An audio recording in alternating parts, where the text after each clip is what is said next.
Reverend Dr. Michael Rogers is a native of South Carolina. He's been serving in ministry for over 25 years as a Baptist minister. He has served as a parish pastor in Texas, New York, South Carolina, and Arkansas.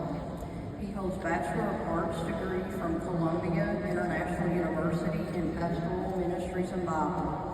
He earned a Master of Theology degree from Dallas Theological Seminary in Urban Ministries, where he was awarded the Presidential Scholarship and the Reuben Connor Award for African American Evangelism and Discipleship. He recently graduated from Colgate Rochester Divinity School, where he received his Doctorate of Ministry degree in Transformative Leadership. His dissertation topic was Transformed by Clinical Pastoral Education, an Invitation to All Who Are Called. He was awarded the Jean and Jean Bartlett Preaching Award for Leadership in Transformative Preaching. He has been in chaplaincy for over 10 years and served as spiritual coordinator for the oncology department for Spartanburg Regional Hospital. He is endorsed by the North American Mission Board. He is certified educator through the Association of Clinical Pastoral Education. In 2019, he became the Clinical Pastoral Educator for Baptist Health Medical Center, Little Rock. In 2020, he was promoted to Director of Pastoral Care for the Baptist Health System. Reverend Dr. Rogers serves as the Senior Pastor of New Birth Missionary Baptist Church in Little Rock, Arkansas. He is a proud initiate of the Pi Lambda chapter of the Alpha Phi Alpha Fraternity Incorporated. He is married to Dr. Teresa Rogers, formerly Hall of Tampa, Florida, who serves as Director of the Foundations Program at Central Arkansas Christian and Professor at the University of Arkansas-Pulaski Technical College. They are the proud parents of one daughter, Michaela Lynn Rogers, who is an 11th grader at Central Arkansas Christian.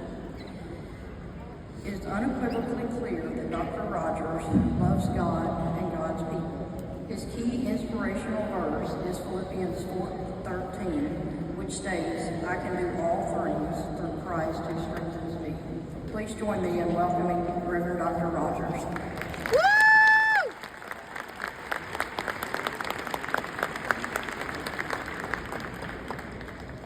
Thank you, Dr. James. Thank you to the faculty and staff at the Baptist Health Nursing College and Allied Health. Education is never done in a silo, but is always a community effort. So thank you to the families and friends of our graduates, to the parents and spouses and children who may have endured your loved ones being away for study sessions, long nights, possibly venting sessions. Congratulations to the graduates for your hard work, dedication, and perseverance. We're here to celebrate this grand accomplishment. Can we just give all the graduates a big hand again?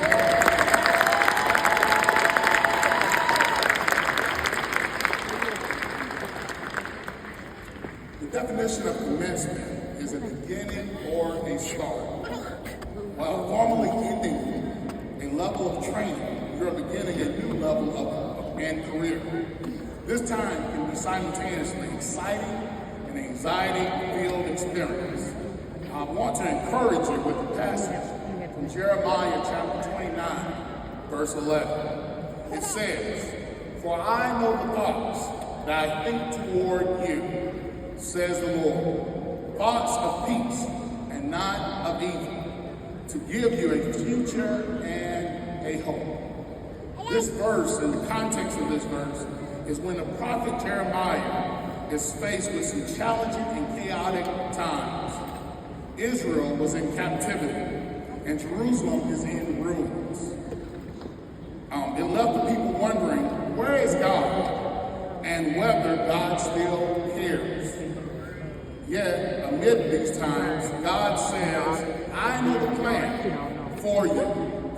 And the original language has the idea of I and I alone know the plan that I have for you. Thoughts of peace and not of evil, to give you a future and a hope. We live in chaotic times with record high inflation, politically intense time, and in healthcare, the needs are constantly changing. Whenever there's an advancement or accomplishment, there's always a reality of new problems and issues that must be addressed. As you well know, your training happened during the pandemic and you had to adjust to virtual learning sometime. Technology is constantly advancing, and it's advancing in healthcare. Even as we speak, we have moved from a pandemic to a tridemic, perfect storm of COVID-19, flu, and RSV. There are actual labor and economic concerns. If there's ever been a time that we need trained, skilled people who serve with Christian compassion, this is the time.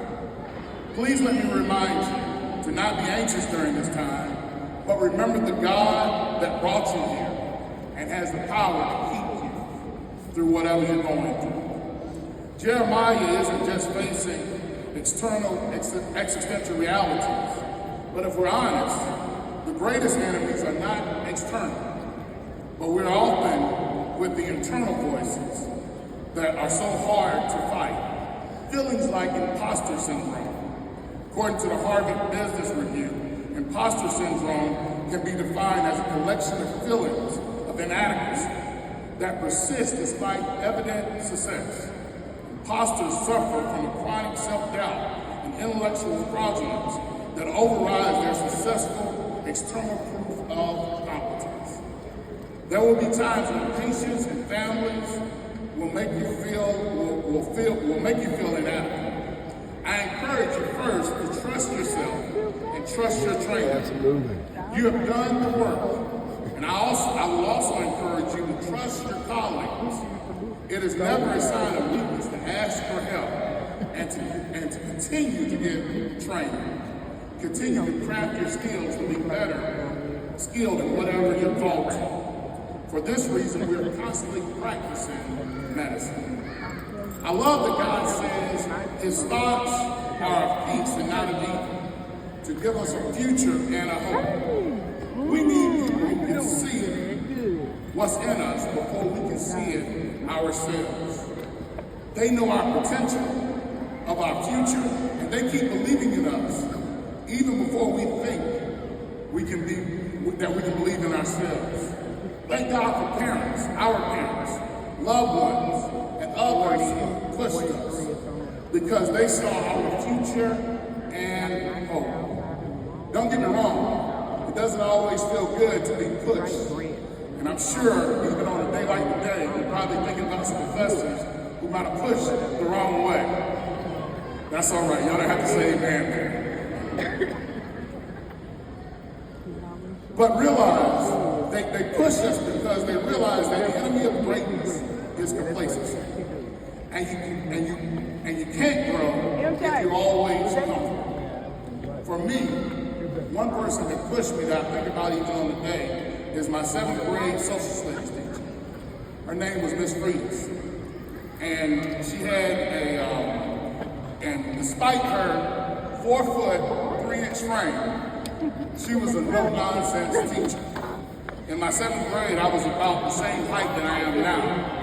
And she led the class with no nonsense.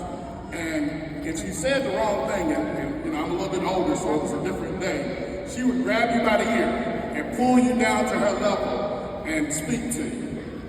Even though she was stern like that, she was a person that did not play, but she would always dream.